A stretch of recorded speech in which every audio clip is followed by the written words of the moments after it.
जोबोद रंजानायनि खौरां 2025 नि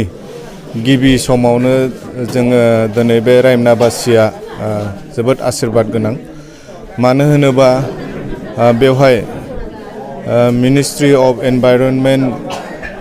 एन्ड साइन्स टेक्नोलॉजी निफ्राय बेवहाय मोनसे प्रग्रामखौहाय बेवहाय खालामनाय जादों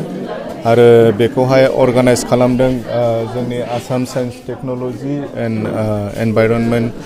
बे मोनसे डिपार्टमेन्टनिफ्राय बेवहाय गोबां जोंनि अफिसियेलफोर दंफैयो बेखौ लानायनि गुबै थांखिया बेनो जे बेवहाय मोनसे ग्रीन स्किल डेभलपमेन्ट प्रग्राम माने बेरेखौ जोङो माबोरै फिसिनो हायो आरो बे बेरे फिसिनायनि गेजेरजोंनो जोङो बोरै गावनि आथिङाव गसंथानो हायो नैबेखौ नोजोर बोनानै बेवहाय मास मोनसेनि मोनसे ट्रेनिं प्रग्राम लानाय जागोन रेसिडेन्शियेल ट्रेनिं प्रग्राम आरो बेवहाय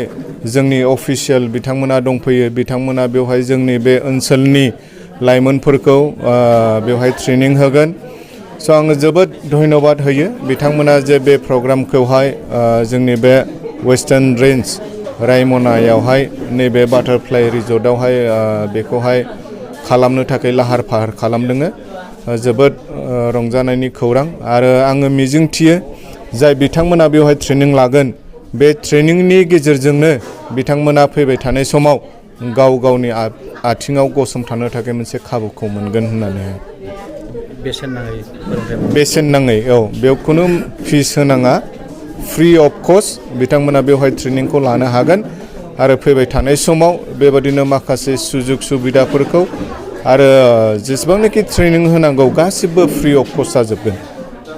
बिनि थाखायबो बिथांमोना जोंनि अफिसियेल बिथांमोना बेवहाय खालामदों बेयाव गासिबो सुबिदा